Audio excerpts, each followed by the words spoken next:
Breaking news. Russian missiles strike northern Ukrainian city, killing 7. Officials in Ukraine say 7 people were killed and over 100 others, including children, were injured when Russian missiles struck the heart of a city in the country's north on Saturday.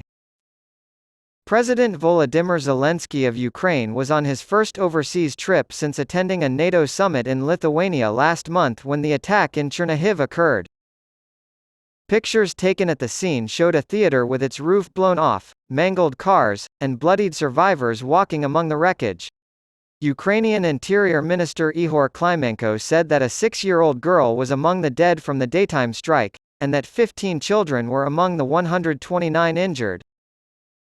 According to Klimenko, the plaza in front of the theater was teeming with activity as worshippers returned from the apple feast of the Savior with baskets of blessed apples.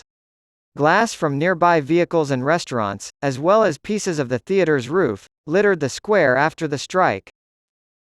It was confirmed by event organizer Maria Berlinska that the strike occurred at the theater during a gathering of drone manufacturers and aerial reconnaissance training schools. According to Berlinska, both the venue and the local authorities had previously approved the event. The City Council of Chernihiv denied having given their blessing to the gathering or issued any necessary permits. Zelensky claimed the attack proved Russia was a terrorist state, and that international cooperation was needed to counter Russia. In our Chernihiv, a Russian missile struck in the very heart of the city, he wrote on Telegram. A public plaza, a polytechnic university, a performing arts center. Russia transformed a normal Saturday into a day of tragedy. Initially, Russian forces surrounded Chernihiv, but they withdrew in April of last year after Ukrainian forces retook control of areas north of Kyiv. Saturday marked Zelensky's first unannounced visit to Sweden since the beginning of the full-scale invasion. The conflict prompted Sweden to reverse its long-held policy of military neutrality in order to provide armed support for Ukraine and to apply for membership in NATO. Zelensky and Swedish Prime Minister Ulf Kristersson made the announcement at a press conference together. They will work together to manufacture, train, and service Swedish CV-90 infantry fighting vehicles. Zelensky stated that production of the vehicles would begin in Ukraine as part of the agreement. A Swedish Gripen fighter jet was mentioned, and he urged Kristersson to share it with Ukraine. We can't dominate the skies and our planes are hopelessly outdated. True, the Swedish Gripen is a source of national pride, and Zelensky thinks the Prime Minister should feel free to share that pride with Ukraine. Although Stockholm has not yet agreed to sell Ukraine any Gripens, it has said that Ukrainian pilots are welcome to test the planes. Ukrainian President Petro Zelensky has promised appropriate actions in the coming weeks to help his country acquire appropriate aircraft.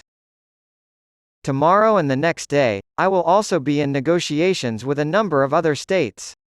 So that the Russians don't have an advantage in the sky, I am confident that we, together with our partners, will do everything and achieve the appropriate result, he said. The United States has given its approval for the delivery of F-16 fighter jets made in the United States to Ukraine, the governments of Denmark and the Netherlands announced on Friday. The Swedish government claims to have given Ukraine military aid worth 20 billion kroner, 1.7 billion euros, including Archer artillery units, Leopard 2 tanks, and CV-90 armored vehicles. At Harpsund, the Prime Minister's official summer residence about 120 kilometers, 75 miles, west of Stockholm, Zelensky met with Kristersson and other Swedish officials. The Swedish King and Queen, Carl XVI Gustaf and Silvia, later met him and First Lady Olena Zelenska at a nearby palace. After hearing about the attack in Chernihiv, Kristersson sent his condolences to Zelensky.